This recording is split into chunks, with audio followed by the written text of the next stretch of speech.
All right, thank you very much for calling me. I appreciate the lead up.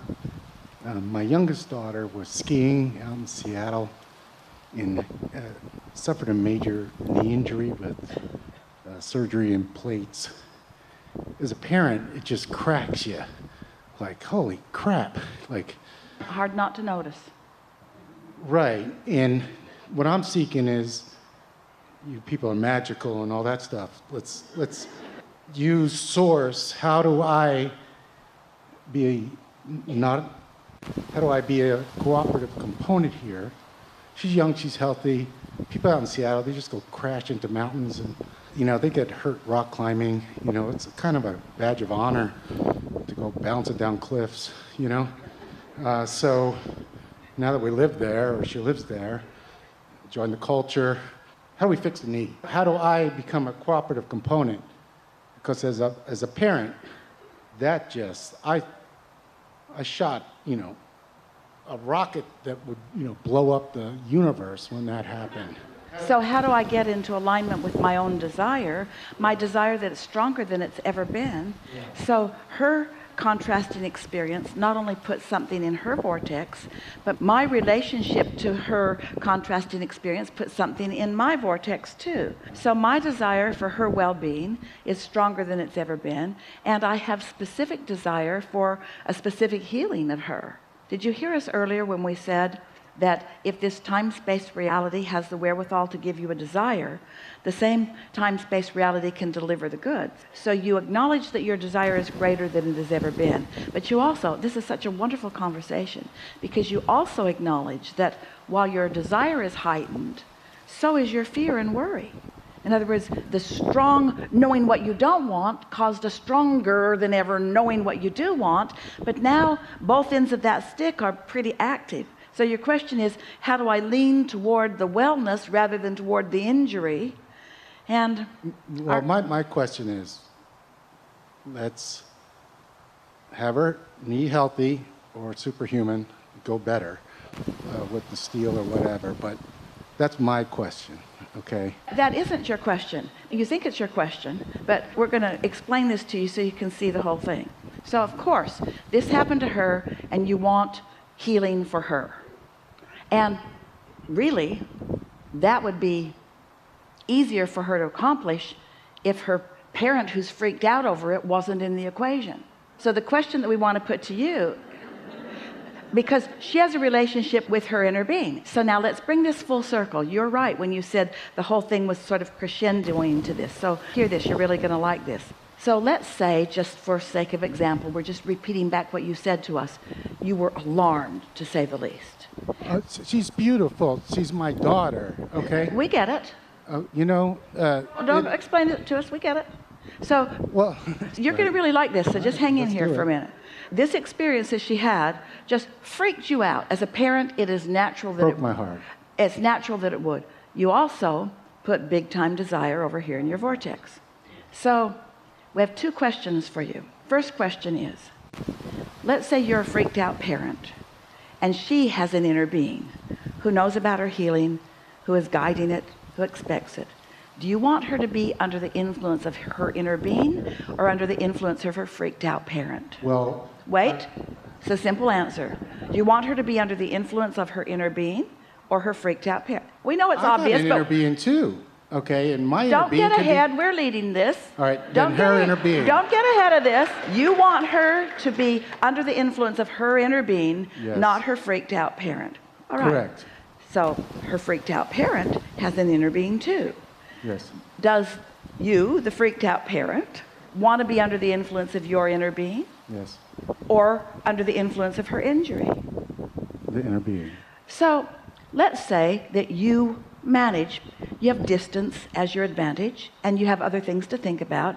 You've been practicing this for a while, and even though this may be one of the harder things ever, you find alignment by focusing on other things that are satisfying. So you stay mostly in alignment with your inner being. Now, let's say She doesn't know much about it. Let's say that since she's the one that's in pain, let's say it's harder for her to be under the influence of her inner being than usual because she's hurt. She can't hike. She can't do the things she wants to do. Wait, she can't ski. She can't do the things she wants to do.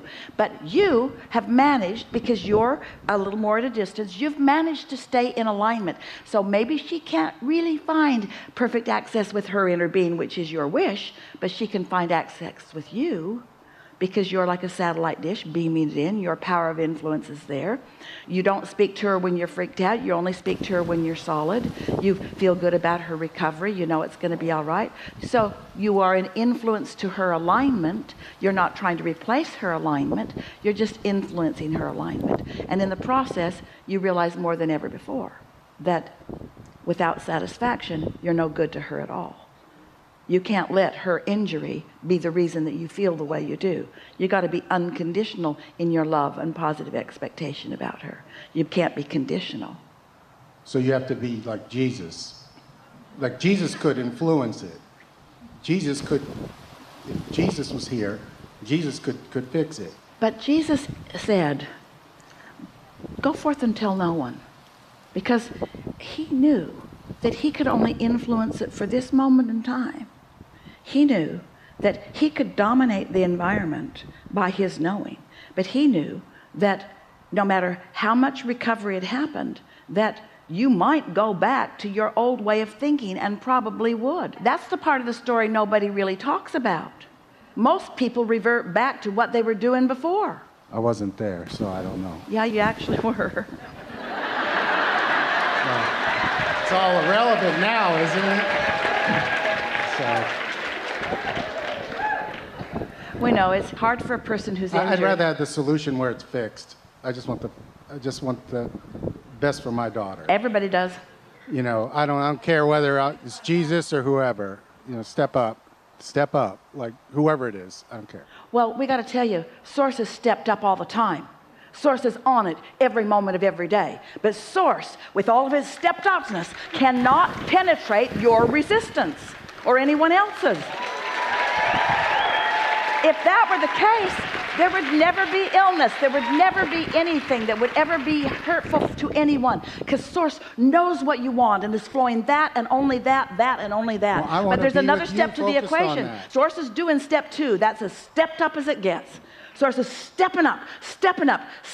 But you've got to find a way of letting in what you're asking for. And you make such a good point. The injury and the power of the pain of now keeps most people from getting into the place where they allow. But sometimes, once you understand that there's a step 1 and there's a step 2 and there's a step 3, that after you've had a step 1 moment, you focus on the step 3. The way you step up is you find satisfying thoughts about your daughter, or you don't think about her, period. Okay. You find satisfying thoughts, or you don't think about her. And you don't even have to think your satisfying thoughts about her. They can be about other things that you feel satisfied about. They can be satisfying thoughts about Jesus. They can be satisfying thoughts about all of that. Yeah, I needed Source's view on it, because I'm not. We know. I'm cool. I We just need your answer. We know. So that I can try to use that. You said one of the most important things that's ever been said in this forum or this platform.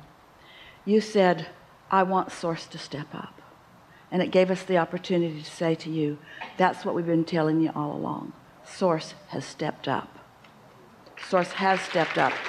But you have to find a way of letting the vibration of that in. That's the trauma and the drama of humandom. It's for real, man. Is that through the contrast, you create the improvement and the evolution. But the now reality is too emphatic in your life. And what's on your mind, more than recovery, is the injury. And it's logical that it would be. We're not casting any blame. It's logical. What's on your mind is the injury rather than the recovery. What's on Source's mind is the recovery. And so for you to find satisfaction, you got to either not think about that, or you've got to think about the recovery. It is that easy. It is that easy. When you think about a physician, let's say that you have something going on, and a physician walks into the room and looks at you and goes, oh my God. Not reassuring. Not reassuring. You'd much rather him say, it's all right, this is where you are, we're going to move you over here. People like you who care so much about someone, you're more important than the physician. So you don't want to go in and go, oh my God.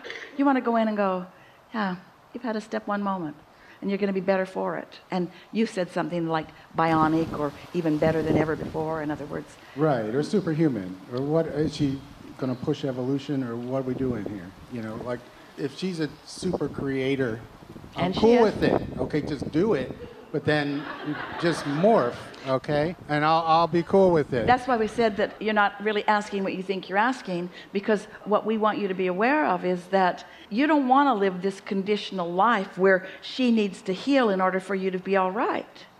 You want to live this aligned life where you're willing and able to allow her to have the experience that she has, and that you can feel satisfaction in what she chooses.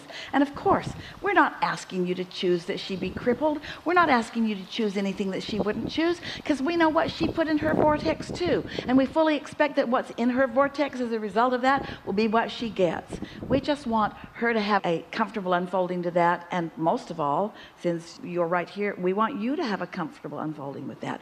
And you've emphasized so many things that this gathering has all been about. Now reality is what prevents you from allowing things to improve, period. And if now reality sucks, and that one does for a minute, and that's what's got your undivided attention, then you can't influence improvement, and you're better off far away. But well, she is back. She's a healthy. She has a high pain tolerance. Like, it's crazy. She's just. We're not good at encouraging that. We are encouraging such a sensitivity that you want satisfaction in every moment. Because high pain tolerance is what allows people to think sucky thoughts and not notice. I don't know. I don't know about that. Can't have it both ways. I think you can't have it both mind ways. over matter. I think you can have that. Mind over matter? Yeah, I think you can have well, that. that's source stepping up. That's mind over matter. I That's don't know how to source say stepping it. up. Some people can be overly sensitive too. Okay, and she's very cool. Like, I would be writhing in pain, but she's just like, it doesn't feel it. It's just well, our weird. strong encouragement to you is that you know. stay away from her for a while. But she's back. She's going home soon. I've been cool, but I so appreciate that, your answer, and that's all I want. Really good. Thank you so much. Really good. All Yeah, the time. really good. Really good. Great conversation.